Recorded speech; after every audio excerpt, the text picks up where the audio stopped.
बिस्मिल्लाहिर्रहमानिर्रहीम। अस्सलाम वालेकुम। बसंत कहानी में बहुत ज़्यादा लंबे अरसे के बाद एक छोटे से एपिसोड के साथ हाज़िर खिदमत हूँ। मेरे एक दोस्त सब्सक्राइबर हैं जिन्होंने मुझे बहुत ज़्यादा फ़ोर्स किया कि तनवीर भाई आप हमें ये बताएं कि जब आप 18-16 साल की एज के थे तो उन वक्तों में गुड्डी डोर की क्या कीमत होती थी, और जब आप लाहौर शहर में बसंत के लिए गुड्डी डोर ख़रीदते थे आज से 35-36 साल पहले, तो उस गुड्डी डोर की क्या कीमत हुआ करती थी। तो ये मैं अपने भाई की फरमाइश के लिए, जो कि इस वक्त कनाडा में मुकीम है, उनके लिए ये मैं छोटा सा ऑडियो मैसेज रिकॉर्ड कर रहा हूँ। भाई, जब मैं 7वीं-8वीं क्लास में था तो मेरी उम्र 13 के करीब थी, 13 से 14 साल। तो उन वक्तों में चूँकि हम कोई प्रोफेशनल पतंगबाज तो नहीं थे, तो शहर लाहौर में जो सबसे ज़्यादा डोर चलती थी और रेडीमेड थी वो होती थी 10 नंबर, और इससे जो सुपीरियर होती थी वो होती थी 12 संगल और 8 संगल। ये जेपी कोट्स का धागा होता था। तो ये तो खैर हम लोग अफोर्ड नहीं कर सकते थे क्योंकि छोटी एज थी। तो घर से जो जेब खर्च मिलता था उसमें से 2-2 रुपये, 1-1 रुपया रोज़ाना का जमा करके तो 50-55 रुपये जब जमा होते थे तो 50 रुपये का 6 गोट का पिन्ना 10 संगल का मिल जाया करता था। तो जो डोर थी, समझने के जो 12 संगल थी, वो अगर आप ख़ुद से लगवाते हैं तो वो आपको 2 पीस यानी कि 5 गोट का पिन्ना तकरीबन कोई 70 से 75 रुपये का पड़ता था।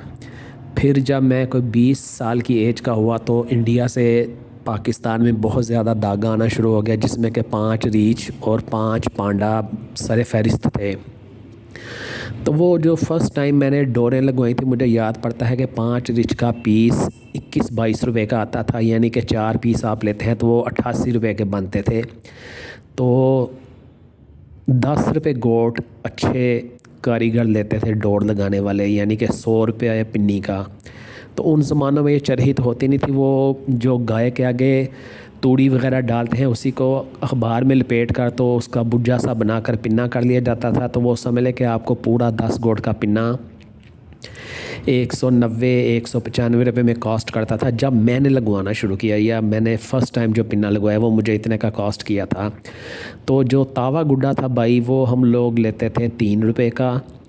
1.5 तावा गुड्डा हम लेते थे 5 रुपये का। यही तावा गुड्डा अगर जर्मनी पेपर में होता तो वो 5 रुपये का होता था, और अगर जर्मनी में 1.5 तावा होता था तो वो 8 से 9 रुपये का होता था। तो जो 4.5 गिट्टी पतंग थी वो नॉर्मली हमें मिलती थी 7 रुपये की, 8 रुपये की, जो कि बाज़ारी पतंग होती है, चालू पतंग। और जो बनाकर लोग बेचते थे वो अच्छे, जिनका हाथ ज़रा साफ़ था, वो हमें मिलती थी 135 से 140 रुपये की रकम, यानी कि 12 पतंगें। वो तकरीबन 11 रुपये के करीब कॉस्ट करती थी, जो कारीगर बना के देते थे डेली बेसिस पे, जो कारखाने की बनी हुई नहीं होती थी। तो बड़े सस्ते ज़माने थे। लेकिन सस्ते ज़माने के होने के, अगर आप वहाँ उस दौर में 10-11 रुपये की पतंग लेते हैं तो एवरेज जो किसी मज़दूर की रोज़ाना की दिहाड़ी थी वो भी तकरीबन कोई 60-70 रुपये से ऊपर नहीं होती थी।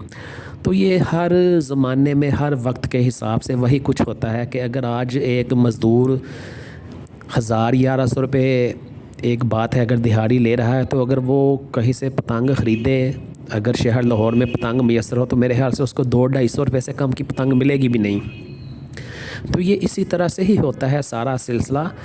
तो हम लोग तो अपने बचपन में बड़ी सस्ती बसंतें मना लिया करते थे, क्योंकि हर घर में वो गजरेला और गाजर का हलवा बनाया जाता था, क्योंकि बसंत आती ही सर्दियों में थी और आती ही फरवरी में थी। तो इसमें कोई मौसम का अमल दखल नहीं होता था। ये एक तयशुदा बात थी कि ये उन्हीं दिनों में आएगी जब गाजर और गजरेले का मौसम होता था। साथ में आलू वाली रोटियां पकाई जाती थीं। जो कोई ज़्यादा साहिब हैसियत लोग थे, कीमे वाले नान लगवा लेते थे बाज़ार से, बस यही होता था।